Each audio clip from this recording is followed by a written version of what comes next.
Olá, sejam muito bem-vindos ao podcast que eu gosto de chamar de, sinceramente, o nosso momento de reflexão semanal e meu diário de pensamentos.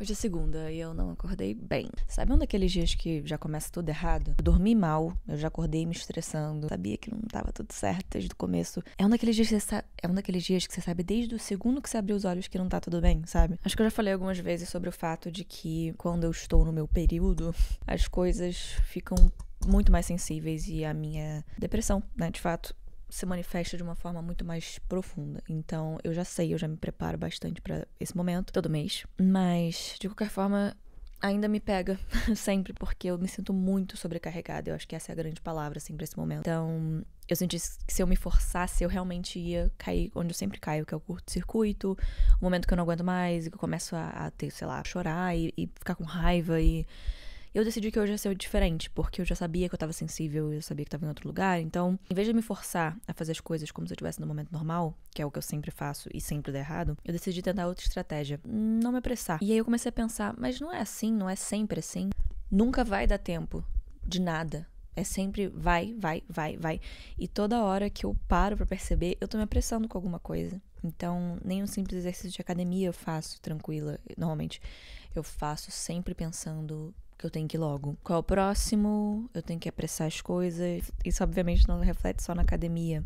E eu vejo o quanto eu deixo de viver a partir disso, sabe? Eu realmente comecei a observar quantas coisas que eu sacrifico pra poder ser produtiva ou pra poder fazer certo, correr da forma certa atrás dos meus objetivos e me esforçar e tudo mais. Virou um piloto automático de produtividade que me promete essa produtividade louca, mas no fim das contas me traz mais dor de cabeça e menos produtividade, ironicamente. No meio dessa crise de ansiedade que eu tava tendo, que foi na verdade uma não diria nem que foi uma crise de ansiedade, prézinha que eu sabia que tava vindo se eu forçasse mais um pouco. Então eu tentei me dar muita compaixão, uma coisa que não é tão natural pra mim e que eu tenho aprendido lentamente a se tornar parte, né, da minha... Tenho cultivado bastante autocompaixão. Tentado. Então eu apliquei. Hoje eu falei, não, eu vou me tratar muito bem, porque eu sei que é um momento que normalmente as coisas já ficam fora do lugar. E se eu começar a entrar na narrativa de que eu não vou aguentar essa quantidade de coisa e criar mais coisas pra me preocupar e me preocupar sobre a preocupação, esse curto-circuito só vai se concretizar de fato. Pra eu evitar, já que eu tô na pré e eu consigo evitar ainda alguma coisa, que eu seja bondosa nesse momento. E aí eu coloquei um podcast, podcast de uma mulher chamada Molly. E ela faz meditações e tudo mais, e normalmente eu escuto. Mas hoje eu achei muito especial, porque ela tava contando uma história pessoal dela, que casou perfeitamente com o meu momento, e eu não esperava, porque eu tava buscando uma meditação, assim, básica, só que eu não tava no momento de meditar, sabe? Eu tava, tipo, nervosa, eu não tava conseguindo respirar direito. Quando ela começou a contar a história dela, meio que me distraiu. Ela tava falando que a gente se esquece muito fácil de ser. Tá muito preso sempre às condições que a gente cria pra gente mesmo, que a sociedade cria pra gente mesmo e tudo mais. As nossas necessidades também, né? Porque trabalhar é uma necessidade, isso é óbvio, mas que nesse meio tem tantas coisas pra serem feitas e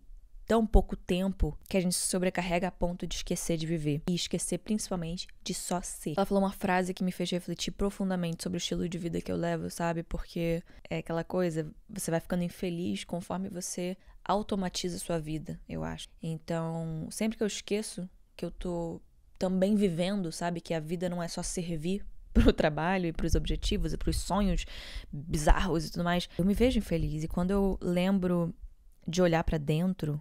E eu sei que isso parece muito cafona de dizer, mas é verdade. Quando eu olho pra dentro, as coisas mudam muito. Quando eu tento parar de buscar respostas fora e começo a buscar elas dentro, né? E a frase que a Molly falou foi a seguinte: e se a preocupação primordial da vida não for conseguir provar pros outros o seu potencial, ou ser adorado pelas pessoas e as suas conquistas, mas apenas ser? E eu sei que pode parecer bobo, né? Porque foi o que eu falei, a gente precisa trabalhar, sabe? Não tem isso. A gente precisa pagar as contas e a vida não é um arco-íris e um mar de rosas. Então, existe essa necessidade de trabalhar, óbvio. Inclusive, uns em condição muito mais severa e injusta do que outros. Mas o meu ponto é que eu acho que ela estava se referindo ao aspecto de como a gente se força pra ser. A gente se força pra viver. Faz muito esforço pra algo que deveria ser simplesmente natural, sabe? Se esforça pra provar um ponto pro outro porque o outro tem que saber o nosso ponto, a nossa verdade, pra mostrar quem a gente é. Principalmente porque a gente é ensinado a isso, que a vida só vale a pena se a gente puder apontar na cara do coleguinha que fez bullying com a gente na escola e falar assim, se fudeu, porque agora eu sou famosa, porque agora eu sou rica, porque agora...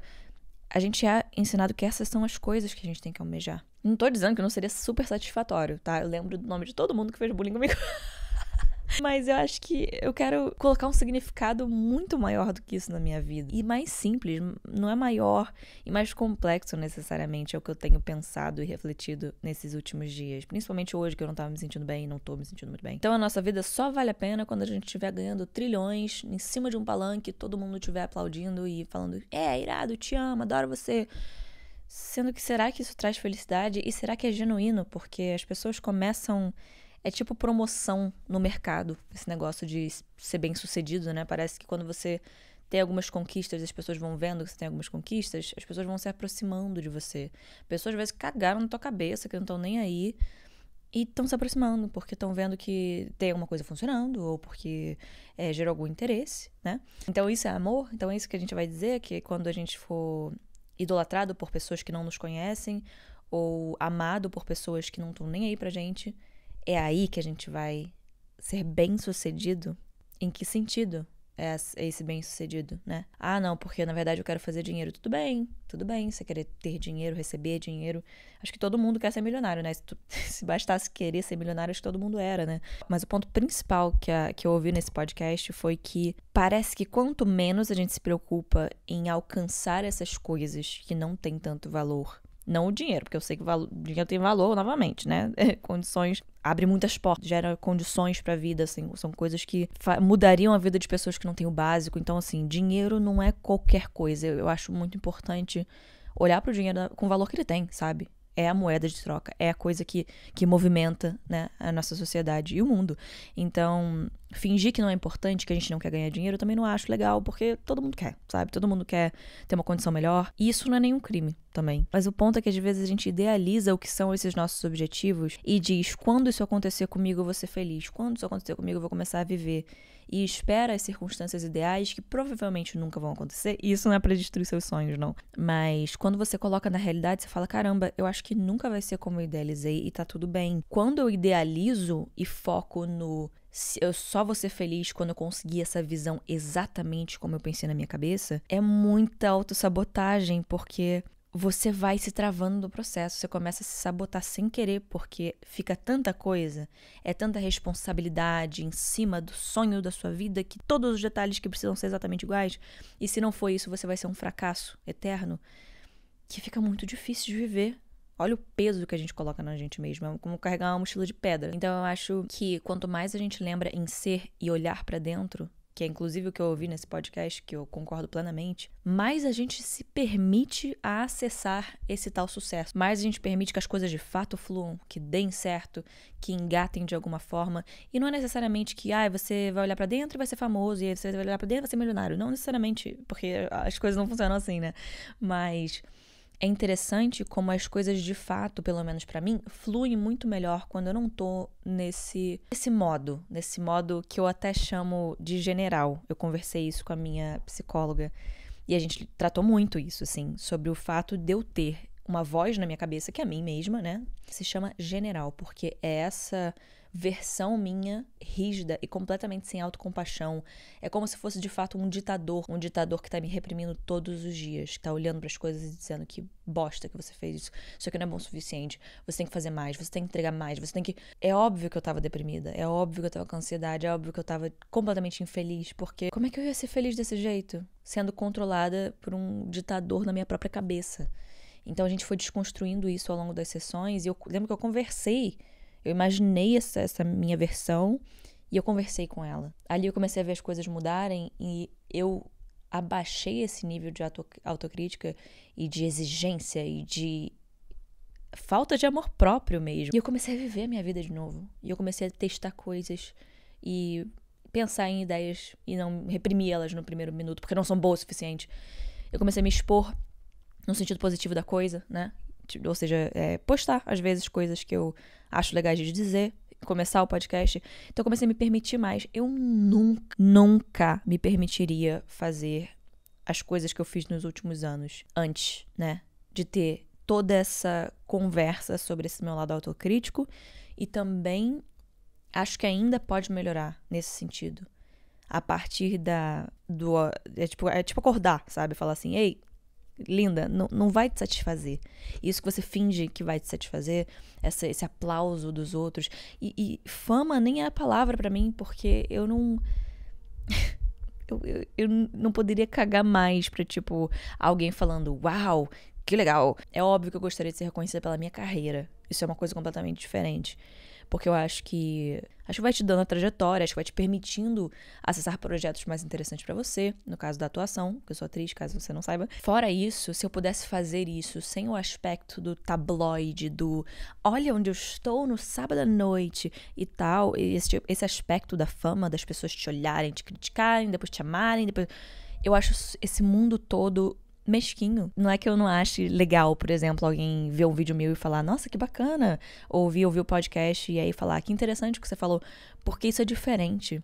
Isso é uma troca genuína entre pessoas, sabe? Isso é uma coisa que eu pude oferecer, que a pessoa falou, que legal, eu admiro isso em você. E vice-versa, sabe? Aí eu posso dizer, caramba, você também faz alguma coisa parecida? Ou não, ou que... Sabe? São trocas genuínas. Agora, a fama eu acho que é uma coisa muito... Não é palpável, sabe? Tipo, é uma coisa que... subjetiva e também superficial. Sei lá se eu tô falando merda, mas... Não é superficial a fama? Você olha pra uma pessoa que você nem conhece e fala, uau, que pessoa incrível. Quantas vezes a gente não idolatra uma pessoa famosa? E ela é uma pessoa completamente diferente, às vezes terrível na vida real. O próprio Brad Pitt, pra mim, era um ídolo do cacete. E eu ainda, obviamente, admiro ele como ator e tudo mais. As filhas dele estão tirando o sobrenome dele, sabe? Tipo assim, as pessoas que convivem com ele, as pessoas que teoricamente amariam ele mais que tudo, e conhecem de fato ele, não querem relação com ele. Sabe? Isso diz algo sobre a pessoa que ele é. Então a gente vai descobrindo essas pessoas, essas personalidades, e eu acho que é por isso que fama não me interessa, porque eu sei que não vai ser representativo de nada que eu ofereço de fato. Ah, legal, uma novela que eu fiz foi bem. Isso é diferente, entende? Tipo, eu tô apresentando alguma coisa que é genuína pra mim. Agora, acho que na fama você não escolhe muito. É uma coisa, tipo... Ainda mais que a sociedade coloca esse negócio nas mulheres sempre, né? Tipo de... Qual é o relacionamento que você tá? Nossa, ganhou peso. Nossa, perdeu peso. Nossa, se eu fosse escolher o que eu sou reconhecida por, não seria absolutamente nada disso, porque eu não quero, não tenho nenhum interesse em fazer da minha vida pessoal um grande show para as pessoas verem e ficarem, ai, você é linda, ai, você é feia, ai, você... Tipo, mesmo que sejam coisas boas, tipo, nossa, você é muito legal, tipo, o seu trabalho é muito bom. Coisas que realmente falem sobre mim por dentro, porque eu passei tanto tempo criticando o lado de fora, a aparência, e achando que a aparência era algo importante, achando que eu não era bonita o suficiente, que eu não era isso o suficiente, sabe? Criticando tanto o lado de fora, que hoje eu valorizo tanto o que tem dentro, que eu falo, gente, não... Por isso que eu fico tão frustrada também, eu imagino que as pessoas que de fato são famosas também, que vão dar uma entrevista, vejo isso acontecendo direto com a Anne Hathaway, com a Scarlett Johansson, os entrevistadores perguntam as coisas mais ridículas pra elas, sabe? Tipo... Tá, mas e aí? Mas quem é seu próximo namorado? E, tipo, não é uma pergunta interessante. E as respostas são maravilhosas, né? Elas lidam com muita classe, aquilo ali. Então eu não almejo essa fama. Mas é óbvio que eu almejo coisas que eu considero sonhos. Que aí é pra mim, eu não preciso compartilhar aqui. Mas, enfim, isso tudo pra dizer que quando eu paro de perseguir, tentar forçar as coisas, elas florescem muito mais naturalmente.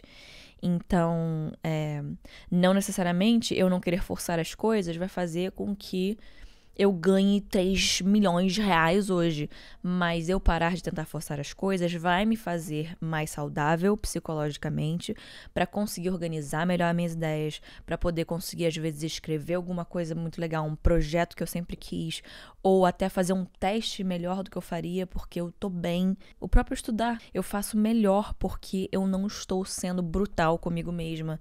Então é interessante pensar como a gente quer tanto uma coisa. É aquele velho clichê que as pessoas usam pra relacionamento, né? Quando você parar de buscar, você vai encontrar. Mas eu acho que é até mais... Tem mais credibilidade até do que a história do relacionamento, eu acho. Que nesse campo, depende mais de você. Não é sobre as pessoas virem até você e tal. É mais sobre o seu trabalho interno. E isso é muito legal. Porque aí você tem algum tipo de... Não é controle, mas você tem alguma forma de fazer aquilo mais fluido pra você. E sofrer menos, né? Porque a gente sofre por coisas que não tem necessidade às vezes. E é claro que, por exemplo, dinheiro. Ah, meu Deus, eu não tenho dinheiro. A gente vai sofrer por isso porque também tem coisas básicas que muita gente precisa e não tem. Mas... ah, meu Deus do céu, eu não tenho 1 milhão de seguidores. Tipo assim, cara, tá tudo bem, sabe? Tá tudo bem. Às vezes não precisa ter. E se tiver, e se for pra ter, vai ter. E se não for pra ter, também não vai ter. E não é isso que importa. Acho que as nossas prioridades começam a se misturar com o produto. A gente começa a virar um produto, ser produto.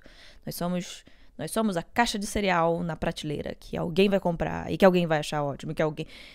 Parece que a gente tá vendendo o tempo todo o nosso ser, assim. Quer comprar? Não quer comprar? Ai, meu Deus, por que você não quer comprar? Por que você não quer... O que houve? Sabe? Tipo, e aí já começa a refletir sobre o que a gente é e tudo mais e dita a nossa vida, né? Então, nossa, eu fui numa tangente muito grande. Quando a gente olha pra dentro, a gente se permite a ver, caramba, tem conquistas aqui.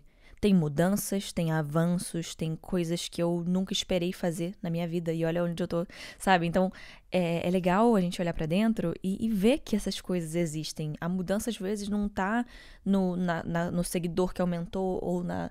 sabe? Não tá no externo. Muitas vezes tá aqui dentro. Fala, caramba, olha como eu me sinto melhor do que eu já me senti um dia. Olha quantas coisas que eu faço diferente do que eu fazia antes. E eu acho que esse é o verdadeiro... segredinho, assim, pra você se manter, se impedir de enlouquecer com as cobranças sociais, assim, eu acho que você olhar pra você fala, não, peraí, tá todo mundo dizendo que isso aqui não é sucesso, mas caramba, é sucesso sim, eu tô saudável, é sucesso porque eu tô... Entendeu? Quais são os seus padrões de sucesso e por que a gente sempre tá buscando fora, as respostas fora e não dentro, né? E novamente, não tô dizendo que é feio sonhar, não tô dizendo que é feio almejar, acho que isso faz parte da vida e eu acho que é legal porque dá um propósito pras coisas e é legal, né, a gente querer fazer coisas, enfim. Mas tem muitas respostas que a gente acha que jura por Deus que se a gente estivesse em Paris tomando um vinho, a gente ia responder muito melhor essas perguntas. Quando na verdade a gente para, às vezes a gente fala, caramba, talvez esteja aqui a resposta. Talvez eu não precise ir pra Paris tomar um vinho pra entender. Entendeu? Parece que a gente coloca uma condição em algo que precisa acontecer pra gente lidar com a gente mesmo. Parece que a gente quer fugir o tempo todo de lidar com a gente mesmo, sendo que a gente pode fazer isso em qualquer momento, a qualquer momento. Seria ótimo fazer isso de Paris, tomando um vinho, não me entenda mal. Quando não dá, né, a gente fica... a gente reflete daqui mesmo, a gente olha pra dentro daqui mesmo. E eu acho que a gente tá começando a ficar muito condicionado a trocar tudo pela obsessão do trabalho. Então a gente coloca coisas primordiais da vida, tipo, eu não quero fazer o clichê do, vai olhar os pássaros voando, vai tocar grama, mas real, é tipo, a gente esquece que às vezes é só sobre levantar e tomar o cafezinho, é só sobre ir escovar os dentes, tipo, a gente complica muitas coisas, então a gente pega coisas primordiais, a gente enlata, fecha e joga fora e substitui por uma obsessão de trabalho. Então tudo vai ser conteúdo, ou que não for conteúdo, se você não cria conteúdo, vai ser uma oportunidade de ganhar tempo, porque aí eu vou adiantar meu trabalho. E aí o adiantar do trabalho pode ser muito legal. Poxa, eu amo quando eu adianto trabalho. Nossa, incrível. Mas aí, o que acontece? Você adianta o trabalho de uma semana, e aí você tá adiantado, você fala assim, eu vou adiantar o da próxima, e o da próxima, e nunca acaba. Você fica tipo, eu adiantei o trabalho de um ano inteiro, e eu vou continuar, porque vai ter sempre o próximo trabalho, vai ter sempre a próxima carga. Então, qual é o seu verdadeiro limite? Eu acho que é importante pensar isso também, porque eu ainda tô tentando achar o meu, porque eu me forço muito, assim, caramba, tem que ter um limite, eu não posso adiantar o trabalho de 5 anos da minha vida. Eu tenho que ter momentos de lazer, eu tenho que ter momentos de descanso. E eu não posso deixar que meus momentos importantes sejam sempre atravessados pelo trabalho também. Tem que ter momentos que são só sobre lazer e eu não vou filmar e eu não vou gravar. Se eu quiser gravar pra poder guardar de memória, tudo bem, mas você entendeu o que eu quis dizer? Tipo, não tem um objetivo por trás, é só o meu momento. Tudo bem, às vezes a gente recebe uma ligação, tem uma conferência de última hora, não tô falando exatamente disso, tô falando mais encarar a oportunidade pelo que ela é, do momento, sabe? E não ficar tipo... o que isso pode ser? O que isso vai ser? Então eu vou pegar esse tempo aqui que eu passaria com a minha família e vou trabalhar mais, eu vou adiantar mais. Tipo, não, sabe? Pegar esses momentos e realmente priorizar. Falar, eu acho que é importante eu ficar com os meus pets de estimação hoje. Eu acho que é importante eu ficar com a minha família. Eu acho que é importante dar atenção pra essa amizade. E começar a balancear um pouco mais as coisas pra gente não enlouquecer. Porque, meu Deus, a obsessão por trabalho tá tomando tudo. E eu penso muito numa época da minha vida, eu sempre ficava de recuperação, era péssimo. Eu sempre olhava as outras crianças, né? Pra piscina, num dia de sol. Indo pra piscina, fazendo coisas bacanas, pegando a bicicleta por aí. E eu estava numa sala de aula estudando. Isso era muito ruim pra minha cabeça. Eu penso muito nisso quando eu finalmente saía da recuperação e eu podia entrar de férias. E era uma alegria, porque eu falava, gente, eu posso aproveitar esse dia. Eu posso pegar minha bicicleta, eu posso andar, eu posso fazer o que eu quiser, eu posso ver amigos. E essa sensaçãozinha, ela pode estar com a gente, não necessariamente nas férias, sabe? Mas nesses momentos que a gente cria pra gente mesmo. E eu não sei se isso é muito idealizado, de achar que a gente vai sempre poder ter espaço pra criar essas coisas. Talvez seja. Eu acredito que podem ser momentos, às vezes, menores. Nem todo dia vai dar pra criar um momento com você, um momento legal. Às vezes vai ser uma semana muito sobrecarregada e tudo mais. Mas eu acho que é não esquecer que a vida existe. Que a vida não é só esse vício no trabalho, que a vida não é só provar o amiguinho errado, sabe? Eu acho que vai muito além disso. Então, eu tenho tentado recuperar esse sentimento das férias, sabe? Das férias de escola, que eu finalmente acabei todo o meu trabalho. E agora, o que eu gosto de fazer pra me reconectar comigo mesma, pra poder, sei lá, me abrir pro mundo, sei lá. Então, eu acho que eu tenho tentado parar de dizer, o que me traria felicidade, começado a dizer o que me traz felicidade, de fato. Sabe? O que já está me trazendo felicidade. Isso não vai ser pra eu desistir das coisas que eu quero, mas também vai me ajudar a não destruir o meu psicológico aos poucos, sabe? Porque eu acho que é isso que a gente faz. Conforme a gente mente pra gente mesmo e cria esses parâmetros impossíveis, inalcançáveis e diz que é isso que vai fazer a nossa felicidade, é isso que vai fazer a nossa vida valer a pena, a gente não só cria um peso muito grande pra gente, mas a gente vai lentamente destruindo o nosso psicológico porque a gente se trata como uma coisa que a gente não é. Que é desumano. Minha rede social é @solcortesiano no Instagram. E agora também no TikTok, graças a Deus. Só que no TikTok é com 2 Os. É que tenha feito sentido, como sempre. Espero que você tenha aproveitado mais um episódio. E eu te vejo quinta-feira que vem às 6 da manhã com mais um Eu não vou falar episódio de novo. Merda, falei. Tudo bem, acontece. Sinceramente, né? Esse aqui é o nome, né? Esqueci por um momento. Um beijo.